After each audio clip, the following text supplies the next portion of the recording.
This episode contains information about mental and physical health.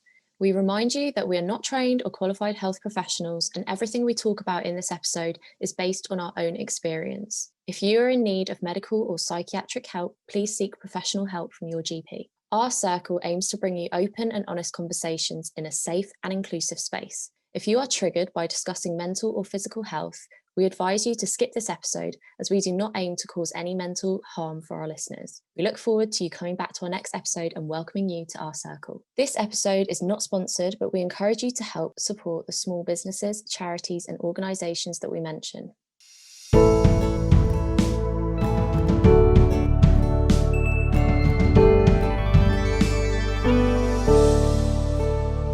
Hi, I'm Jess. Hi, I'm Rhiannon.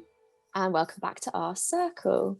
Today we're going to be talking about COVID anxiety and how we manage this anxiety, because I know that both Rhi and I have struggled with anxiety in the past, and COVID has sort of brought it all up again. In bucket loads. Yeah, and I'm sure a lot of people can relate to this. It's a universal feeling of unknown.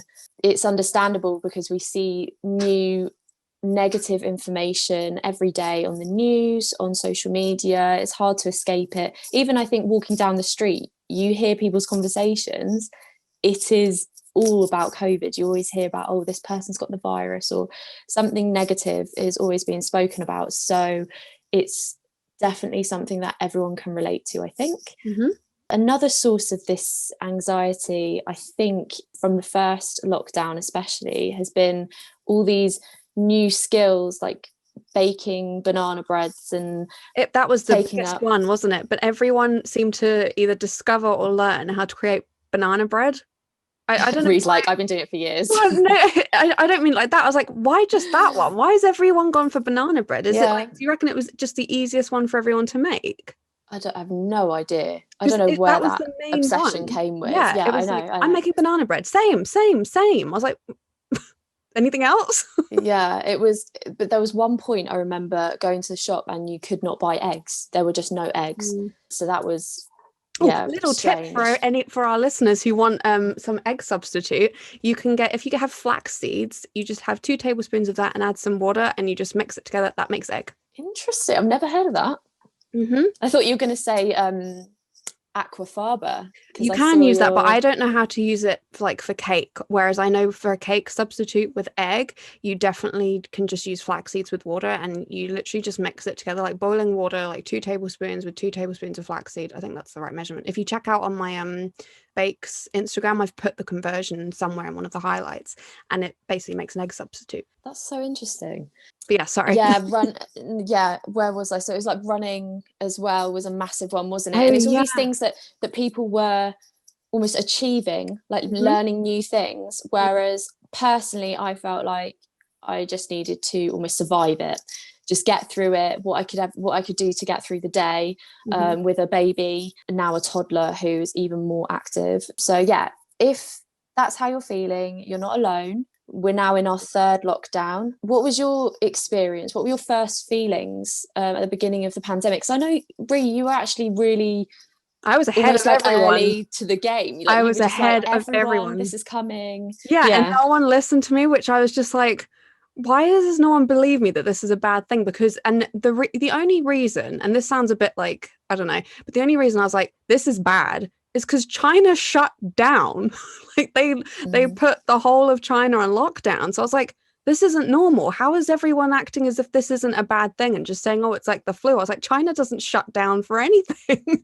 So you just barely heard about it on the news. Yeah. So I was just sort of like, this is coming. I can feel it. I can feel this impending doom. I'm going to just try and warn everyone. No one wants to give a shit, right? Okay, I'll just freak out in my head. And then everything started happening. And I don't know if in some ways that had helped me, like freaking out beforehand, because then when everything happened, it was like I'd already prepared myself for it. Not in the sense of, right, I know what I'm doing. I was just like, it wasn't coming as a horrific shock to me like it was for a lot of people. And, you know, that must have been really hard for a lot of people to, it's hard for everyone to accept what the hell we've just been put through and what we're experiencing, I almost prepare myself for the worst with absolutely everything. So this was like, okay, I'm ready to accept this horrible news. Tell me. Right. Okay. So yeah, I was freaked out obviously at first. I think I needed, as we all did, I needed information on what, how do I make sure this doesn't happen to me? Like, is this something that is going to get me whether I like it or not? Like, I didn't understand what it was. I just knew it was bad. We didn't have any information, like the scientists didn't either. Like, there was no information yet other than this is happening. And the way that I was seeing it actually first was on Instagram.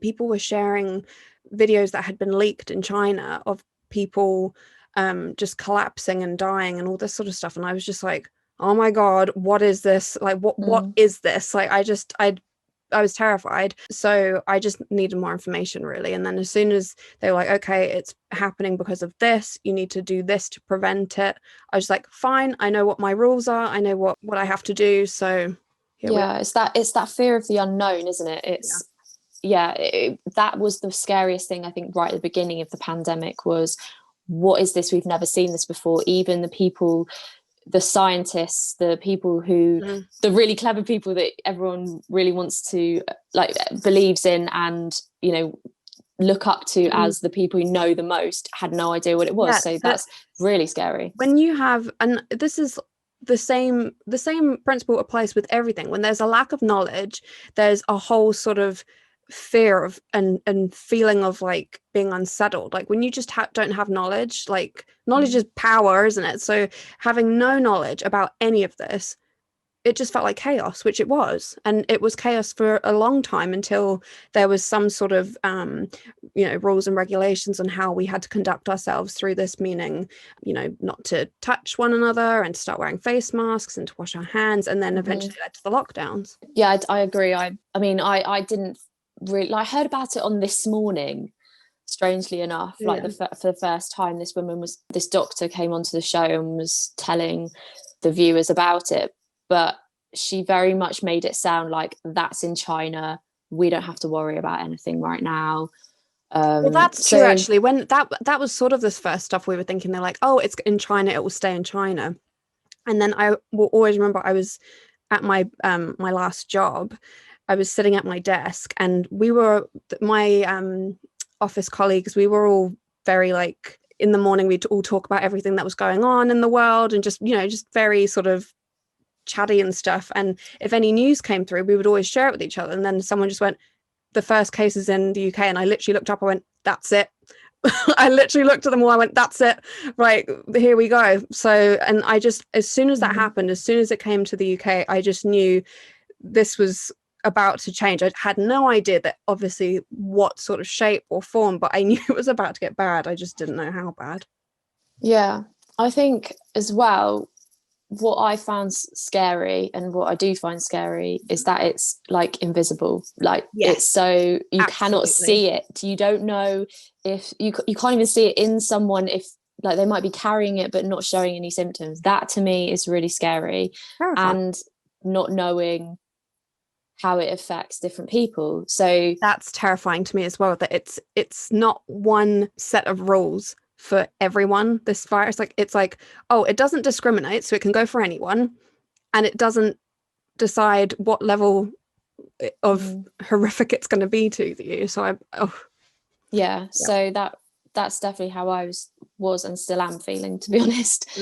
Especially with this new strain that's come out recently and how it can spread much quicker. That's what's been affecting my anxiety. Do you feel like your anxiety would have been less if you weren't a mother, or do you think it would be the same sort of amount? No, I think less.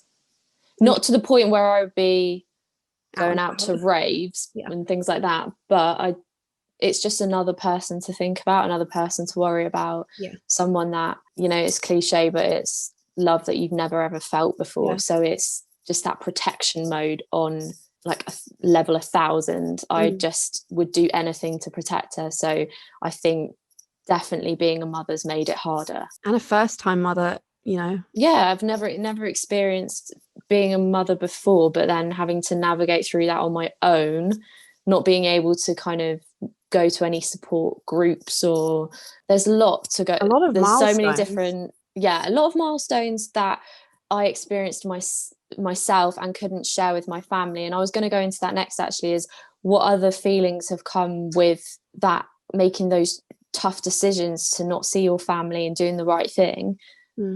With that, for me, has come with a lot of guilt, and that's played into my anxiety as well, because I think, who am I upsetting in this process of not seeing people, not touching people?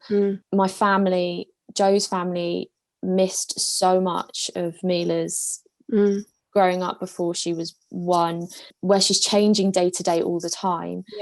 They weren't experiencing that with me, and I was taking photos and videos all the time. Like, when she was 8 months old, I ordered like physical pictures, and I really went through and chose, I had multiple pictures of the same thing, but I chose really carefully, and it still came up to like 800 photos. Wow. So it's a lot, but that was my way of trying to combat that feeling of guilt. I was like, well, I'm still including people. I'm still letting them see her like walk for the first time, or crawling was quite a big one, her rolling over, all these things that were happening. And I felt like, oh my goodness, I wish that my mum was here to see this. Like, this is so huge. So that was really hard. But then I think as the lockdowns have gone on, I've learned to be more selfish. And when I say selfish, it's actually being selfless, because I'm thinking of other people and absolutely. their health as well. Yeah, but absolutely. I have to say, it is me being selfish, because I'm thinking of my immediate family and our safety. By doing that, I am protecting other people. So I have to keep reminding myself of that.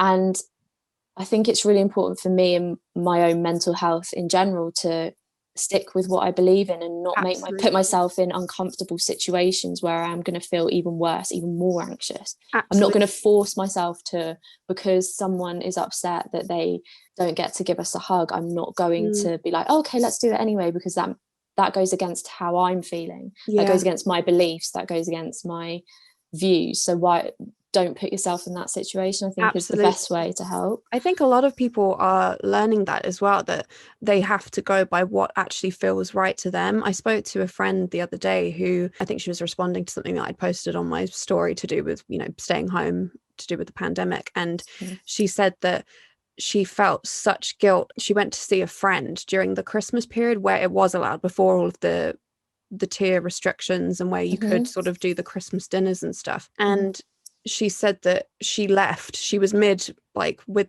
friends and stuff, and she just turned around and saw everyone was sort of not acting like you should be in a pandemic. They weren't wearing masks, and she just felt such an incredible amount of guilt. She hadn't really wanted to go to start with, and she said that she left, and then when she got home, she made herself quarantine for 10 days, bless her. And I just thought, whatever makes you feel comfortable, don't put yourself in a situation that is so stress inducing and anxiety provoking, because we don't have an end sight yet, do we really? So it's sort of like, whatever's going to get you through it, don't make it worse for yourself. 100%. I think, like I said earlier, I used the word surviving, and I think that's key. It's survival, getting through it. And I think you have to bear in mind, however lenient you're feeling, whether it's wrong or right, you have to respect other people's views. So if someone is feeling uncomfortable with coming to see you, even for a walk, if they're not feeling comfortable with that, you just have to bear in mind a lot's probably going on through their mind, and you need to just respect their space, their decision.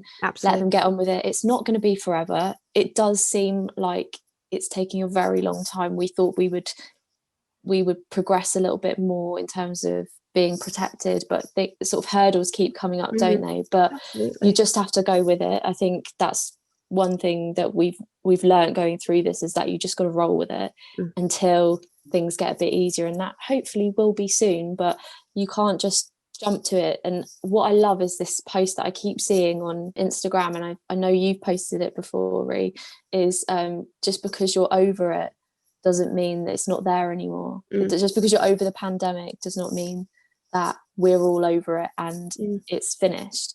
So I think that's something to bear in mind. But definitely something that's helped me is to kind of remind myself of my beliefs. What I'm doing is right for my family. and it doesn't matter what anyone else thinks. Mm-hmm. It's not permanent. It will end at some point, hopefully. I've seen all these techniques online. There are lots of Instagram posts with pictures of how to de-stress, how to manage your anxiety, especially during the pandemic. One of the main things they say is to manage your media intake. So I don't know if you follow, what's his name, Matt Haig? Nope. Oh, okay, he's quite big on anxiety, and he tried to take his own life. I think it was about 20 years ago. Okay. And he's suffered with a lot of depression, but he's very vocal about it on social media, and he's great. He's really, really inspiring in what he posts, especially as a male. I think that's one thing that really resonated with me, because I don't feel like I see a lot of that. No, you don't, do you?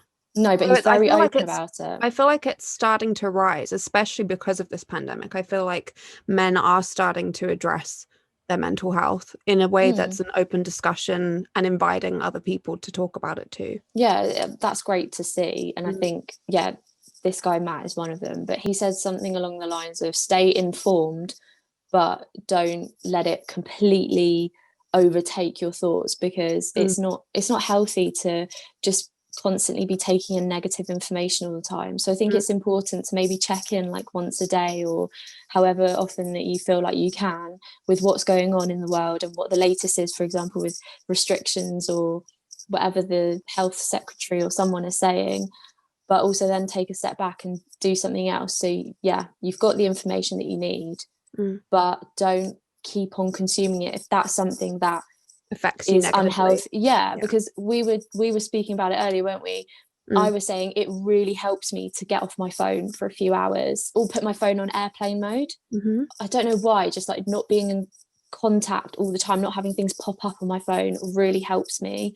Going out for walks really helps me, and leaving my phone. But you were saying the opposite, weren't you, Ree? Yeah, I am terrified at the moment of leaving my house. I just have really bad anxiety about leaving the house. I think I'm just so fearful of this. So I am not going on walks, which I probably should be, but I'm just not feeling comfortable to do so. So I'm not going to feel guilty for not doing it. But because I'm not going outside, I'm not going for walks, I'm not seeing anyone other than the people who I live with, which is my parents and my brother. To me, I feel a sense of normality by being on social media and just constantly interacting with people, because that's the only form of interaction I'm getting, like other than with my family. And obviously I love my family and I interact with them every day, but I can't be bugging them to talk to me every 5 seconds of the day, and you just need your own sort of space or whatever. And I just find it a lot more, I don't know, I enjoy it. I feel like I said it before in one of our previous episodes, it's like I don't get too heavily affected by things on social media, and if I do, I'm very good at quickly scrolling past it and just trying to find the good stuff. So I feel like for me, being on social media actually is quite calming for me. That's so interesting to me, because that's all you see online is people telling you to get offline if you're not feeling well, but for you it has the opposite effect. But it makes sense when you say, because it is your form of communication with people, and it's almost like escapism, I guess. And isn't it? I think as well, I mean, you would like to think that a lot of us are doing this, but they're not. I haven't seen friends. I just haven't. I saw you in a socially distanced way, was it 4 months ago maybe? Yeah, wow. Or something like that. I haven't seen people, and when we have, it's been socially distanced, and it's been for a short period of time. It's not been hours and hours and hours. We haven't had sleepovers or anything like that. It's been for short periods of time in an abnormal way, to our norm anyway. So therefore I do crave that social aspect, but I'm terrified to socialize right now. So the only way I can do that is through being online. Yeah, that totally makes sense. Another way that people were coping with their anxiety in the first lockdown were getting pets. I'm very jealous. Yeah, I found that really interesting. I actually remember thinking at the time, isn't this a period of time where people are losing their jobs? That is exactly what I thought. I thought, how are they affording this? And it's actually come to light recently in the news that I think it was a quarter of people who bought pets in the first lockdown can no longer afford them. That's really sad. It's really sad. They're then having to give up their pets. And I can only imagine that animal charities are probably suffering enough as it is, but then to have to receive these pets that people can no longer afford to take care of, it must be such a strain. What are your thoughts on that? Do you think that's quite selfish of people to have done that? To have bought a pet, or to get them in the first place in a situation where I don't think it's selfish, because their intention wasn't to get rid of it. They had, bought a pet thinking they could afford it. I think maybe a little naive because of the situation we're finding ourselves in. I think to have not assumed that your job could have potentially been affected by it, maybe, or something. I just think this whole pandemic has completely shown us that everything isn't as stable as we once would thought or hoped. So yeah, I think naive is probably more the word I would use. I think it's just a shame, really. I also am someone who, I think if you want a pet, you need to think about it. Don't do it on impulse. I was going to say impulsive is the word that I would have used. Yeah, I think impulse with a life, whether it's a child or a pet, is not to be done. Like, that is not how you make those decisions, in my opinion. When I wanted a dog, I was 3 or 4, and my parents said when I was 10 I could get one. I didn't end up getting him until I was like 11. I spent all of those years constantly going to libraries and getting books out about dogs so that I knew about them, and I knew that we were going to be training, and I just knew that it was going to be a big undertaking to have another life in our family. And so I think in my head, when someone gets a puppy or just adopts an animal on impulse, my heart is so excited and happy for them, but there's almost like a pit in my stomach where I'm like, please tell me you know what you're doing. Don't just be like trying to do this on a whim. Yeah, it's so hard to take care of a puppy, or as cute as they are such hard work. They're adorable. I think and they're the best. They're one of the best things in life, in my opinion. I absolutely love dogs, and I'll tell you what I do torture myself with online that I need to stop doing is I look at dogs online. That is all I do every day. And so my dog passed away a couple of years ago. I would love to have a whole army of dogs. I really would, but my family aren't. One, they don't want to have another dog again, and we're just aware of financial situations. It probably wouldn't be a smart idea. So yeah, we're not doing that, but I would love to. I completely understand why so many people have adopted animals or bought pets or whatever. I just think it's a real shame when they haven't thought about it logistically, and then they do have to give up a furry family friend. Yeah, it's really sad. Another way that people have been coping with their anxiety have been doing things like colouring, what's it called, like colour by numbers, things like that. Yeah, so at the beginning of the pandemic, I started doing colouring. I don't know what it's called, just colour by numbers or whatever. Yeah, like colouring books. Yeah, and I did actually start a course as well, interior design. Oh yeah. Which for me was great because I was craving something because I wasn't going back to work. I lost my job. I was craving something for myself, felt completely lost in being a new mum and had no idea who I was really anymore. So I was like, well, I want to do something, learn something for myself, because I love learning new things. And I found it really interesting. It was something that I never would have chosen before. Yeah, I was very surprised when you told us that that's what you were doing. Also because I was sort of like, how are you not exhausted already? And now you want to do a course? Yeah, and I'm really glad I did it. It was great. And I think because we'd recently moved into our house as well, I was thinking, oh, this could give me ideas about what would look good with whatever limited space that you have. How can I make it look the best that it could possibly be? And I did get some ideas from it, and that was great. So in that sense, learning a new skill was actually really beneficial for me. But what I found not very beneficial, and I still don't find very beneficial, is seeing those picture diagrams on Instagram with like self-care, things that you can do when you're feeling anxious in the moment, because I have a toddler. So I cannot just be like, bye Mila, I'm going to mummy needs to have a bath now and light some candles, and see you later. I can't even imagine how that would even go down. Like, what would happen if you even attempted to do that? She would scream, bang the door down. Like, she is seriously attached to me. So there is no even going to the toilet on my own, let alone having a bath. No, so that kind of thing actually for new parents isn't very helpful. don't get me wrong, I do get moments of self-care, but that's towards the end of the day. And if you're feeling anxious in the moment, that doesn't help. Like, What would you then think, well, one, what do you do in the moment? And two, what do you think you would benefit more from being told as a parent or as someone who cannot do those self-care things then and there? Who, like, what would you rather be told?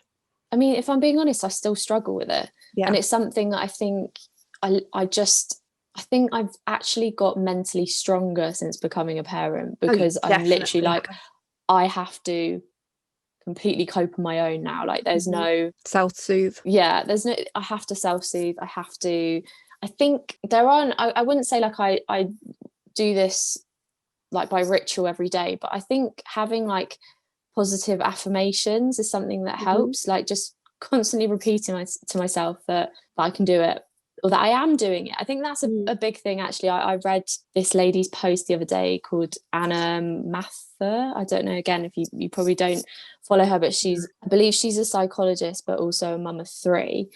And she does these really amazing posts about, she had postpartum anxiety, and I think she's always lived with anxiety. Right. Again, inspirational posts that she does. And she said that recently she did a video where she said, every time I tell myself that I can't do something, she thinks back to the time when she was in her 3rd labor and she was really struggling. She was like on the floor, like, I can't do this. And the midwife was literally saying to her, you are doing it. Your body is doing it. Like, you are living through this right now. You are doing it. Like, whether you're struggling or not, you're finding it really hard mentally, you are doing it. You're doing the best you can. So I think that's such a lovely thing for people because I think that relates to everyone in the pandemic, because you are living in the pandemic. Whether you think you're doing it well or not, you're doing it. Yeah, you're making it through every day. You're getting closer and closer to hopefully better times. So I think just reminding myself of that.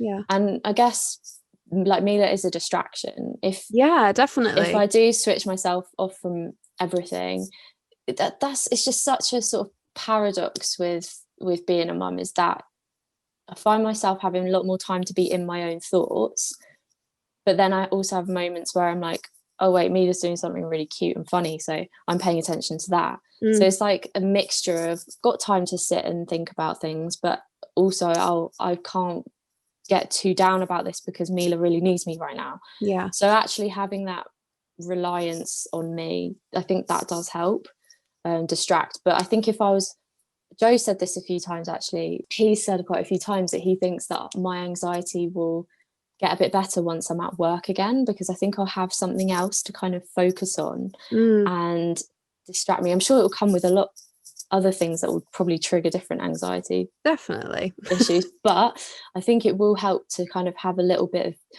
adult interaction, have like something else to focus on, and however boring the task might be, it's just something else to put my mind into, rather than like, oh, Mila's TV is on, I'm not really paying attention to it, and I'm thinking about how I could get ill or how Mila could get ill and then what could happen, and then it's just that spiral. Yeah, exactly. So it's still daily work, but I think it's actually in a way going to make me stronger, because I'm having to cope on my own.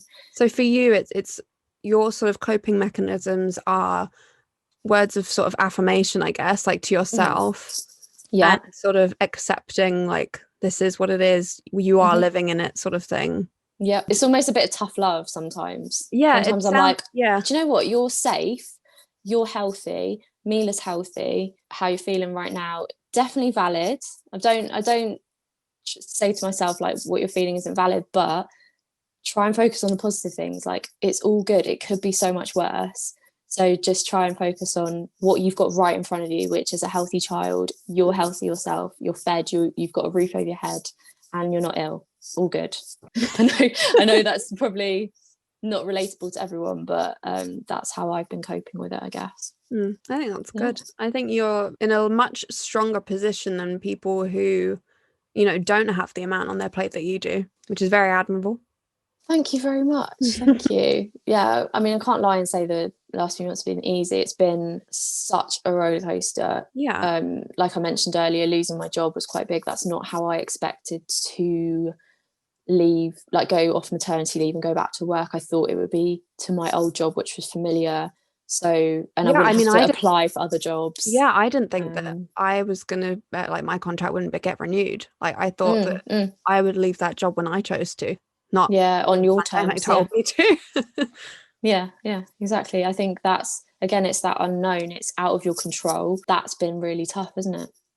I think there have been moments where parts of it being out of my control have been the worst thing ever, and then such a blessing, because it's that reminder, like, I don't have a control in this, so therefore I don't need to worry about what I can't control. So it's sort of, and it's hard. That is not an easy concept to grasp at all, because if you're freaked out, you're freaked out. You can't just tell yourself nope, and then you're like, oh, okay, yeah, sure, I'm fine now. It's difficult, and each day is. I think I've never lived by a saying so much in my life of taking each day at a time. If anything, I feel like I'm taking each hour at a time, because something new is always coming up, and I don't mean in the news or anything. I mean just in my thoughts or in my feelings. You know, if if I suddenly get a sore throat, I'm like, oh my gosh, have I got it? And it's like, Ree, you're probably just tired. Like, just go have a hot drink, and then you calm down, and you're like, okay, fine, I'm good. So, you know, it is just doing everything that makes you feel comfortable. I've seen so many different coping techniques, different, you know, hobbies, different skills. There's so many things out there that I've seen. And I'm not going to lie, I've probably tried a lot of them, but like one wouldn't work for me, as in just sticking to one. You know, when someone's like, well, I do this and this really helps. I'm like, great, that will work for me for maybe a day. What's the next thing? Like I need, and I think that's just the nature of the sort of person I am as well. I'm someone who has like ADHD tendencies, and I just sort of, I need a lot. One thing wouldn't work for me. And I think people need to also remind themselves that that's okay too. Like it's however you can cope through this, and you are not expected to come out of this with a PhD. You're not expected to come out of this looking shredded. Like if you are, congratulations, well done, amazing, props to you. That won't be me. That will not be me. So, you know, I just think however you can cope with this, great. Be sensible, be smart, be kind and caring to other people, and mindful of everyone, like you said, mindful of what people's boundaries and what they're comfortable with. But if you're getting through it the way that you need to, great. And if that's with a skill, congratulations, really, really happy for you. And if not, I'm so happy that you've made it through this, you know, like it's however you get through it, in my opinion. Completely agree. I think that's a great way to end it, really, is live by each day as it comes and just make it through it, whatever you need to do to get through it. I really hope everyone is coping all right at the moment. And if you're not, please feel free to DM us. I mean, we're happy to sort of hear what you have to say. Even if you fancy coming on here as well and having a chat about it, we're happy to. I think on Instagram, when we put out a poll the other day asking people what they wanted to talk about, the majority was about COVID. And that kind of surprised me, because you think that people are kind of sick of it. But I guess, you know, talking things out helps. Sharing is caring.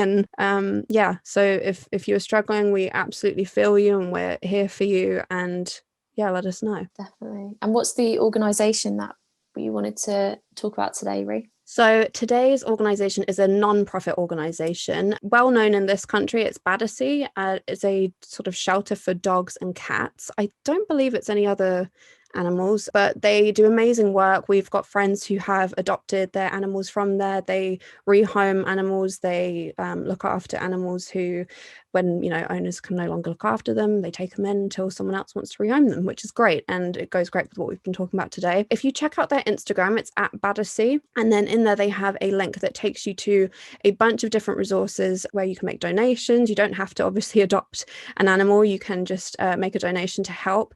These organizations really do need your donation as well, because it's how they're funded. They are non-profitable. So everything that you donate is what they're sort of living off. So please go and check them out, give them a follow, and share with other people that you know. And I'm sure they're struggling at the moment, as a lot of charities are. So if you do have the means to do so, please do donate. Right, thank you for listening to us today, and we'll speak to you soon. Bye.